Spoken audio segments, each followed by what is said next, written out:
तो कहानी की स्टार्ट होते ही हमें एक हॉन्टेड रूम को दिखाया जाता है जहां पर बिल्कुल सन्नाटा होता है। लेकिन तभी हमें अचानक से दिखाया जाता है कि एक बूढ़ा आदमी चाकू से वहां पर एक मुर्गी का गला काट देता है और उसके खून को अपने हाथों में लेकर चारों तरफ का एक सर्कल बना रहा होता है। और सर्कल बनाने के बाद वो एक हॉली बुक रीड करने लगता है, लेकिन तब तक उस बुक के सारे अक्षर पानी की तरह फैलने लगते हैं। जिसके बाद वहां पर एक छोटी लड़की आ जाती है। असल में हम जान पाते हैं कि वो छोटी लड़की इसी व्यक्ति की बेटी होती है जिसको कुछ दिन पहले डीमन ने मार दिया था। लेकिन अब वो डीमन उसकी वाइफ को भी मारना चाहता था। लेकिन वो बूढ़ा आदमी कुछ लास्ट मंत्र को पढ़ता है, जिसके बाद वो डीमन उसी आदमी के अंदर आ जाता है, जिसकी वजह से हम देखते हैं कि वो आदमी अपने सीने में चाकू भोंक लेता है और वो डीमन उसकी चाकू लगने की वजह से उसके गले में पड़े लॉकेट में आकर कैद हो जाता है। अब अगले सीन में हमें आर्ट और क्लियर को दिखाया जाता है। यहाँ पर हम देख पाते हैं कि क्लियर प्रेग्नेंट होती है और आर्ट काफी टाइम बाद अपने डैड से मिलने के लिए वापस अपने घर आया होता है। जिसके बाद अब ये तीनों लोग साथ में डिनर करते हैं। लेकिन तभी आर्ट को बैंक से कॉल आता है क्योंकि उसने बहुत सारा लोन ले रखा था और उसने टाइम पर उन्हें पेड नहीं किया था। अब अगले सीन में हम देखते हैं कि आर्ट और उसके डैड दोनों मुर्दा घर में होते हैं जो कि उनके फादर चलाते हैं। लेकिन तब तक वहां पर हेमिस एक डेड बॉडी लेकर आता है जो कि उसी बूढ़े आदमी की होती है जिसे हमने शुरुआत में देखा था, जिसने चाकू से भोंककर खुद की जान को ले लिया था। अब इसके बाद आर्ट के डैड और हेनरी दोनों बात करने के लिए बाहर चले जाते हैं और इधर हम आर्ट को देखते हैं जो कि ये ओल्ड मैन के सीने से वो चाकू निकाल लेता है। जिसके बाद वो उसके गले में एक लॉकेट भी देखता है।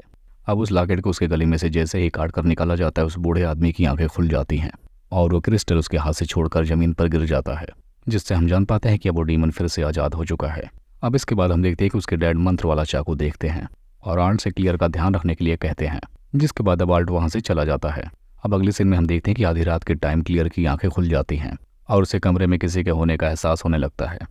लेकिन उसे वहाँ पर कोई भी नहीं दिखाई देता।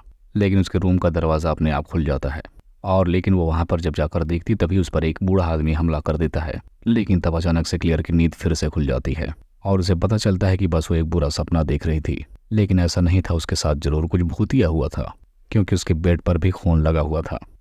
तभी हम देखते हैं कि आर्ट के डैड एक प्रीस्ट से उस चाकू पर लिखे हुए मंत्रों के बारे में पूछते हैं, जिस पर वो प्रीस्ट कहता है कि चाकू के साथ साथ एक लॉकेट भी होना जरूरी है जो कि एक क्रिस्टल का होगा। लेकिन आर्ट के डैड को ये नहीं पता था कि आर्ट ने वो क्रिस्टल नाली में फेंक दिया था, जहाँ पर प्रीस्ट कहता है कि अगर उसके गले में क्रिस्टल नहीं है तो कोई भी खतरा नहीं है। अब इसके बाद हम देखते हैं कि उसके डैड उस ओल्ड मैन की बॉडी को पूरी तरीके से चेक करते हैं, लेकिन उन्हें कहीं भी क्रिस्टल नहीं मिलता और इस बात से वो बेफिक्र हो जाते हैं। अब अगले सीन में हम देखते हैं कि क्लियर फोटो खींच रही होती है, तभी उसके कैमरे में किसी के पैर आते हुए दिखाई देते हैं जो कि कैमरे के बाहर नहीं दिख रहे थे। अब ऐसी हालत देखकर वो डर जाती है, लेकिन तब तक वहां से एक डरावनी आवाज़ सुनकर उसके हाथ से कैमरा छूट जाता है और वो वहां से भागने लगती है। अब अगले सीन में हेमिस को पता चलता है कि आर्ट ने लोन ले रखा है और वो लोन चुकाने के लिए अपने डैड का घर बेचने वाला था। लेकिन इस बात से उसके डैड काफ़ी गुस्सा होते हैं और क्लियर को भी काफ़ी गुस्सा लग जाती है कि उसने आखिर उसके साथ ये बात 2 सालों से क्यों छुपाए रखी थी।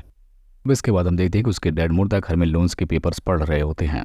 लेकिन तब तक उस मर्चरी रूम के दरवाजे बहुत तेजी से हिलने लगते हैं और तभी अचानक से वहां पर वो डीमन आ जाता है, जिसे देखकर उसके डैड बहुत ही बुरी तरीके से डर जाते हैं। जिसके बाद अब वो डीमन आखिरकार उन्हें मार देता है। अब इसके बाद हमें दिखाया जाता है कि आर्ट अपने मरे हुए डैड के पास आता है, जिन्हें देखने के बाद वो काफ़ी शॉक्ड हो जाता है। अब इसके बाद हम देखते हैं कि डेड सेरेमनी में क्लियर उसी लड़की को देखती है जो कि बहुत पहले ही मर चुकी थी। अब यहाँ पर वो लड़की एक पर्दे के पीछे जाकर गायब हो जाती है। आर्ट ऐसा देखकर क्लियर बहुत ज़्यादा डर जाती है। अब रात का टाइम दिखाया जाता है जहाँ पर हम देखते हैं कि आर्ट एक शैतानी सर्कल बना रहा होता है क्योंकि अब वो पूरी तरीके से डीमन के वश में आ गया था और उसे लगता है कि ये बस एक सपना है और क्लियर के पास जाकर रोने लगता है। अब इसके बाद हम देखते हैं कि आर्ट को उस ओल्ड मैन के घर की चाबी मिल जाती है, जिसकी वजह से उसको वो श्राप मिला। जिसके बाद अब आर्ट फौरन उस आदमी के घर पर पहुंचता है जहाँ पर उसे बहुत अजीबोगरीब चीज़ें दिखाई देती हैं। वहाँ पर उसे एक ट्रिप मिलता है जिसे देखने के बाद उसे पता चलता है कि वो बूढ़ा आदमी अपनी बेटी को सीधा स्वर्ग पहुँचाना चाहता था, लेकिन उसका एकदम उल्टा होता है। वहाँ से एक शैतान बाहर आ जाता है और उस लड़की को मारकर श्रापित कर देता है। अब इधर हम क्लियर के घर पे देखते हैं कि एक बूढ़ी औरत आई हुई होती है जो कि बताती है कि उस बूढ़े आदमी की वाइफ है और वो उसे आखिरी बार देखना चाहती है। जिसके बाद अब क्लियर उस बुढ़िया को ले जाकर उस डेड बॉडी के पास लेकर जाती है। लेकिन यहीं पर अचानक से क्लियर के पेट में जोर का दर्द शुरू हो जाता है। जिसके बाद वो बूढ़ी औरत कहती है कि तुम शराब से गिर चुकी हो और उस क्रिस्टल में लगे हुए कागज को क्लियर से जलवा देती है, जिसमें वो डीमन कैद होता है और यहीं पर कागज के साथ साथ वो ओल्ड मैन भी जलकर राख हो जाता है। इसका मतलब हम जान पाते हैं कि क्लियर और उसके बच्चों का काउंटडाउन शुरू हो चुका था और तभी वो डीमन भी वहां पर आ जाता है, जिसे देखकर क्लियर वहां से भागने लगती है। लेकिन वो डीमन लगातार उसका पीछा कर रहा था। जिसके बाद अब क्लियर भागते हुए जब अपने घर के ऊपर जाती है तब वहां पर उसे पता चलता है कि उसका घर बुरी तरीके से टूट फूट चुका है और वहीं पर वो सर्कल भी होता है। अब डीमन उसे वहां पर लाकर मारने की कोशिश करता है, लेकिन क्लियर कैसे भी करके वहां से भाग निकलती है, क्योंकि उस सर्कल में ही ले जाकर डीमन उसे मार सकता था। अब इधर 8 बजे जब अपने घर पर आता है तब वो अपने घर की हालत देखकर बिल्कुल चौंक जाता है, और वहीं पर वो छोटी बच्ची भी होती है जिसके बगल क्लियर सोफे पर बेहोश पड़ी थी। यहाँ पर वो लड़की क्लियर की बच्चे की जान की सौदा करने की बात करती है, लेकिन इस बात से आर्ट मना कर देता है, जिसके बाद हम देखते हैं कि आर्ट के सर में तेज का दर्द होने लगता है, जिसकी वजह से क्लियर और वो बच्ची दोनों गायब हो जाते हैं। अब ये बात वो जाकर हैमिस को भी बताता है, जिसके बाद वो उसी प्रीस्ट को बुलाता है जिससे आर्ट के डैड की बात हुई थी। वो प्रीस्ट उस सर्कल को देखने के बाद समझ जाता है ये एक डीमन का काम है। अब इसके बाद आकर वो ओल्ड मैन की बॉडी को देखता है जो कि एक राख में बदल गई थी, जिसके बाद वो एक मंत्र लिखकर उसी क्रिस्टल में डाल देता है, और ये कहते हुए कि इस डीमन को मारा नहीं जा सकता, लेकिन उसे इस चाकू की मदद से इस क्रिस्टल पे कैद कर सकते हैं। लेकिन तब तक वहाँ पर अचानक से डीमन आ जाता है और उस प्रीस्ट की गर्दन को ही तोड़ देता है, और ऐसा देखने के बाद वो दोनों बहुत घबरा जाते हैं और उस ओल्ड मैन की राख से अपने चारों तरफ सर्कल बनाने लगते हैं। यहाँ पर हैमिस आर्ट को एक होली बुक देता है और उस डीमन को खत्म करने के लिए बोलने लगता है, लेकिन तब तक वो डीमन अचानक से आकर हैमिश को उठा ले जाता है। अब यहाँ पर आर्ट भी मंत्र पढ़ रहा होता है, लेकिन तभी उसे क्लियर नजर आने लगती है जो कि हवा में उड़ रही होती है। आर्ट उसे उतारने की बहुत कोशिश करता है, लेकिन वो काफ़ी ऊंचाई पर होती है, जिसके बाद यहाँ पर अब आर्ट मंत्र पूरा कर लेता है, जिसकी वजह से वो डीमन उसकी बॉडी में आकर घुस जाता है, और उसी वक्त हैमिश उसे चाकू उठा कर देता है, लेकिन उससे पहले हैमिश उसके सीने में चाकू भोंक देता है।